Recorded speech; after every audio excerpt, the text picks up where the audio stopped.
Picture चालू करो बे। अगर जिनके प्रेरणा स्रोत बताकर लगाई गई हैं मूर्तियां, अगर इनको प्रेरणा मानते तो हम आजाद ही ना होते।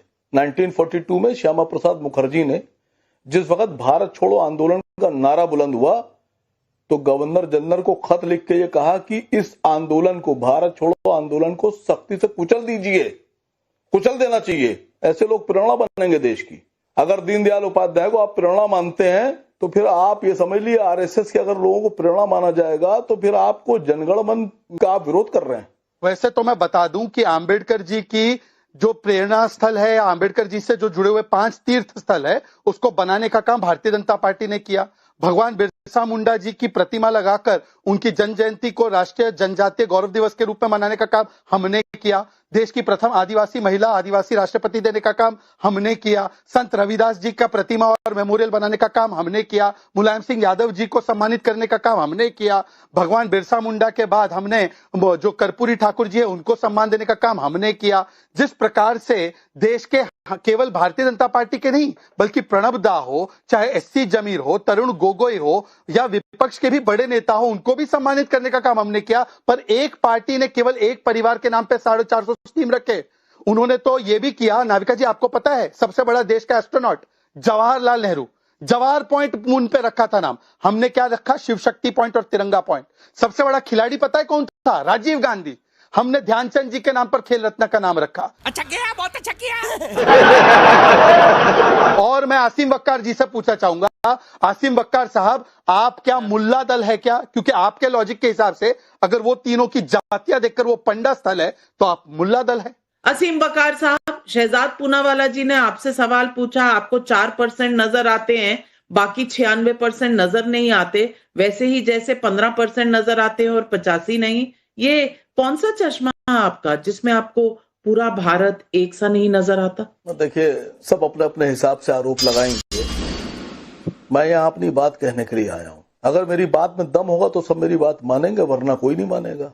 मुझे ये साबित करने की कोशिश की गई कि मैं जाति विशेष या ब्राह्मण विशेष के खिलाफ हूँ। मैं आपके चैनल पर 2 ब्राह्मणों का नाम ले रहा हूँ जो एक धर्म, एक जाति और एक पार्टी से थे, सियासी पार्टी से। एक का नाम है मरहूम शहीद चंद्रशेखर तिवारी उर्फ चंद्रशेखर आजाद जी, और उसी सोशलिस्ट पार्टी के उसी धर्म के दूसरे ब्राह्मण का नाम है वीरभद्र तिवारी। चंद्रशेखर आजाद उर्फ चंद्रशेखर तिवारी जी को मुखबरी की थी वीरभद्र तिवारी ने कि वो अल्फ्रेड पार्क में बैठे हुए अंग्रेजों से पैसे ले लिए थे और बाद में उनको अंग्रेजों ने घेर लिया फौज ने। तो अब आपको तय करना है कि आप कौन से ब्राह्मण के साथ, चंद्रशेखर तिवारी चंद्रशेखर आजाद के साथ हैं या वीरभद्र तिवारी के साथ हैं। ये तो आपका जमीर बताएगा आप किसके साथ हैं। मैं चंद्रशेखर आजाद के साथ हूं, चंद्रशेखर तिवारी के साथ है, वो हमारे सर का ताज है। मैं उनको मानता हूं देश की प्रेरणा, और जिनको वीरभद्र तिवारी को मानना हो माने प्रेरणा। दूसरी बात, मैं दूसरा नाम लेने जा रहा हूं। हमारे देश में मैं जिसको मानता हूं महान, जिसको मैं प्रेरणा मानता हूं, उनका नाम है इंदिरा गांधी। उन्होंने देश गुलाम भारत में रहकर आजाद भारत की लड़ाई लड़ी, आजादी की लड़ाई लड़ी, और जब देश आजाद हो गया और वो प्रधानमंत्री बनी तो उन्होंने दुनिया में सबसे बड़ा काम किया कि हमारे दुश्मन देश पाकिस्तान की 90,000 फौज को घुटने पे बिठाकर उसका समर्पण कराया और बांग्लादेश को पाकिस्तान से अलग करके नया राष्ट्र बनाया। किसी ने किया हो तो बता दीजिए। वो है देश की प्रेरणा। जिनको आप प्रेरणा मान रहे हैं, जिनके आप कह रहे हैं राष्ट्र प्रेरणा स्थल, अगर ये देश की प्रेरणा होते और इनको माना जाता तो आज भी हम आप गुलाम होते और अंग्रेजों की हुकूमत होती, हम आप आजादी ना हो पाते। अश्विनी मिश्रा जी, मेरा सवाल आपसे जाता है, जब इतनी सारी स्कीमें, इतने institution, port, airport Nehru Gandhi परिवार पर हो रहे थे, तब तो किसी को कोई प्रॉब्लम नहीं हुई, किसी को पिछड़ी जातियां याद नहीं आई। बल्कि मैं तो कहूंगी कि दीपू दास की हत्या बांग्लादेश में जब हुई तो वो भी एक दलित हिंदू था। ना हिंदू पर रोना आया, ना दलित होने पर रोना आया, किसी ने कुछ नहीं कहा, शांति बिल्कुल यहां पर टेप लगी हुई थी। मैं पूछना चाहती हूं, हर मुद्दे पर इस तरह की राजनीति करना क्या सही है? क्या जाति पॉलिटिक्स की कोई जगह है जब हम देश के आइकॉन्स को याद रखें? क्या सरदार पटेल सिर्फ सरदार पटेल नहीं, सुभाष चंद्र बोस सिर्फ सुभाष चंद्र बोस नहीं, इनकी प्रतिमाएं भी तो इसी सरकार के कार्यकाल में बड़ी बनाई गई, इनको वो दर्जा दिया गया जो दिया जाना चाहिए था। ये जाति हर बात पर हावी क्यों हो रही है?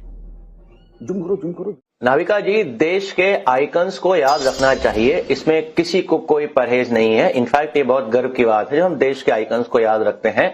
अटल बिहारी वाजपेयी जी देश के प्रधानमंत्री थे, उनके नाम पर स्कीमें, हमें उससे कोई आपत्ति नहीं है। इनफैक्ट अटल जी के नाम पर उन्होंने प्रेरणा स्थल बनाया है। अगर इनको अटल जी से सच में प्रेरणा लेनी हो तो अटल जी का वो बयान याद रखें जिसमें वो कहते हैं कि हमको ऐसी सत्ता स्वीकार नहीं है जो किसी पार्टी को तोड़कर गलत तरीके से बनाई जाए, उसको मैं चिमटे से छूना भी पसंद नहीं करूंगा। सरकारें आएंगी जाएंगी, ये देश रहना चाहिए। पर भारतीय जनता पार्टी क्या सच में उनसे प्रेरणा ले रही है? अटल प्रेरणा स्थल के नाम पर भारतीय जनता पार्टी डेमोक्रेसी को खत्म करने का काम कर रही है। सरकारें जोड़ तोड़ के बनाई जाती हैं, मंत्री विधायक खरीदे जाते हैं, सांसद खरीदे जाते हैं सरकार बनाने के लिए।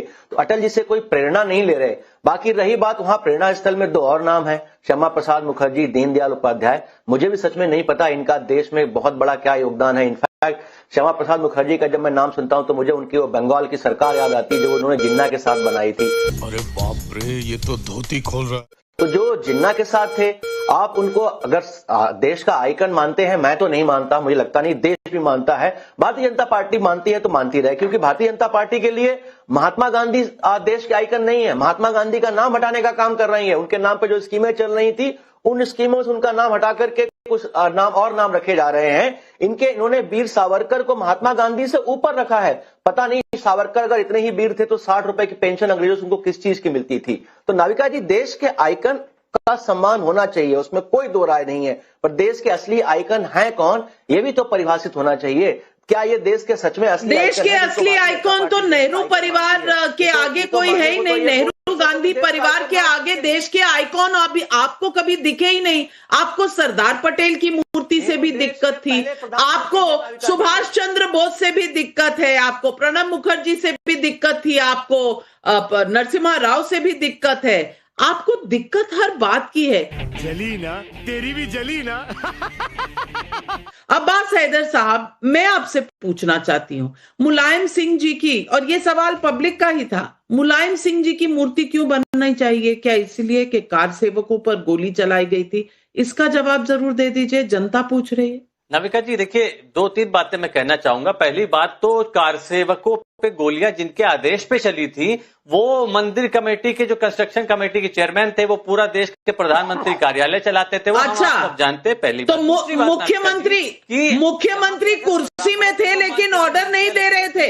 तो मुख्यमंत्री कुर्सी पर बैठते थे, ऑर्डर नहीं दे रहे थे। नाविका जी, लॉ एंड ऑर्डर का डिसीजन डिस्ट्रिक्ट मैजिस्ट्रेट का होता है, और मुख्यमंत्री कार्यालय कौन चला रहा था और प्रधानमंत्री कार्यालय कौन चला रहा है, हम आप सब जानते हैं नाविका जी, किसी से छुपा नहीं है। तो ये तो गलत तथ्यों पे बात मत करिए। सुप्रीम कोर्ट में हलफनामा किस सरकार ने दिया था वो एक अलग बात है। उसके बाद इन्होंने बहुत सारी झूठी अफवाहें भी उड़ाई, उसके बाद वो भी तथ्य खुल गए, वो पूरा इतिहास में दर्ज है, हम आप सब जानते हैं। लेकिन अब्बास हैदर साहब, आप शायद भूल रहे हैं, मुलायम सिंह यादव जी ने खुद बयान दिया था कि 16 मारे हैं, अगर जरूरत पड़ती तो मैं 35 मार लेता। देखिए, एक बात बहुत स्पष्ट है, अगर ब्राह्मणों के सम्मान के लिए वाकई में प्रेरणा स्थल बनाया गया होता तो हम उसका स्वागत करते, लेकिन प्रेरणा स्थल किसके लिए बना गया है? व्हाइट वॉश करने के लिए। क्योंकि आज भारतीय जनता पार्टी के उत्तर प्रदेश में विधायक खुल करके कह रहे हैं कि भाई ब्राह्मण अपने आप को प्रताड़ित महसूस कर रहा है, हमारे साथ सौतेला व्यवहार हो रहा है। ये खुलेआम स्टेटमेंट आ रहे हैं और उनको नोटिस भेजा जा रहा है। ये पहली चीज तो एक बात यहां शहजाद जी ने स्पष्ट कर दी कि ये जो प्रेरणा स्थल का नाम इन्होंने दिया है, ये इन्होंने जाति और धर्म की राजनीति के हिसाब से इन्होंने अपनी राजनीतिक मफाद के लिए ये काम किया है। दूसरी सबसे बड़ी बात कि आपने मूर्तियां लगाई हैं, हमें कोई आपत्ति नहीं, लेकिन उसका नाम आपको प्रेरणा स्थल नहीं रखना चाहिए था, क्योंकि जिन लोगों ने मुस्लिम लीग के साथ सरकार बनाई है उनसे हमारे देश के लोग प्रेरणा नहीं ले सकते हैं। निश्चित रूप से भारतीय जनता पार्टी आपकी विचारधारा के लोग हैं, आप उनसे प्रेरणा लीजिए, हमें कोई आपत्ति नहीं, आप लेते आए हैं। आपको वहां लीलाधर वाजपेयी जी की भी प्रतिमा लगानी चाहिए थी, जो भी ब्राह्मण समाज से हैं, क्योंकि लीलाधर वाजपेयी जी श्रद्धेय अटल बिहारी वाजपेयी जी की गवाही के बाद 5 साल की उन्हें सजा हुई थी बाटेश्वर के कांड में। तो देखिए, ये प्रेरणा देश के लोग जिन लोगों से लेते, आपने नाम ले लिया जनेश्वर मिश्रा जी की प्रेरणा, जब उनकी मूर्ति हम लोगों ने इतनी बड़ी लगाई है, जनेश्वर मिश्रा जी के नाम से एशिया का सबसे बड़ा पार्क समाजवादी पार्टी ने बनाया, तो हमने वोट के लिए नहीं बनाया। जो हमारे नेता है, जो हमारे हीरोज हैं, वो हमारे राष्ट्र की धरोहर है, वो धर्म और जात से ऊपर होते हैं। क्या जनेश्वर मिश्रा जी की जाति आप बताइए, आप जयप्रकाश नारायण जी की जाति बताइए, मधु लिमये जी की जाति बताइए, आप एपीजे अब्दुल कलाम की जात बताइए, आप जो है समाजवादी काशीराम जी की जात बताइए, आप मुलायम सिंह यादव जी की जात बताइए, राम सेवक यादव जी की जात बताइए, तो लेने के देने पड़ गए। देखिए, ये जात धर्म की राजनीति से ऊपर उठ के हम अपने देश के धरोहरों का जब सम्मान नहीं करेंगे तो कहां होगा। अब ये करना क्यों पड़ा? जब 4 दर्जन भारतीय जनता पार्टी के विधायक बैठ करके बैठक कर रहे हैं, वो कुटुंब जो भाजपा के ब्राह्मणों का है, तो उनके खिलाफ नोटिस दे दिया जाता है। आज भाजपा के प्रदेश अध्यक्ष ने नोटिस दे दिया। अगस्त में जब ठाकुरों के कुटुंब था, उसने बैठक करी, तो उसके खिलाफ कोई नोटिस नहीं होता है। तो ये भाजपा की सरकार उत्तर प्रदेश में घोर जातिवादिता कर रही है। अब्बास हैदर, मुझे आप बहुत कंफ्यूज नजर आ रहे हैं। अब्बास हैदर, आप बहुत कंफ्यूज नजर आ रहे हैं। ज्ञानेश्वर मिश्रा जी का अगर स्मारक बनेगा तो उसमें जाति नहीं दिखेगी, लेकिन अटल बिहारी वाजपेयी का बनेगा तो उसमें जाति दिखेगी आपको। और आप खुद कह रहे हैं कि देश की जो धरोहर है, 1 मिनट, देश की जो धरोहर है उनको हमें जाति से और बाकी राजनीति से ऊपर रखना चाहिए। तो यही तो हो रहा है, लेकिन दूसरी तरफ राजनीति भी आप ही कर रहे हैं। अरे, इस देश में सबसे पहली बार शेड्यूल ट्राइब की एक राष्ट्रपति बनी, तो क्या क्या आपने किया? आपने सपोर्ट कर दिया क्या? आपने सपोर्ट कर दिया भैया। एक तरफ मूर्तियां और आइकॉन्स देखिए और दूसरी तरफ असलियत भी देख लीजिए।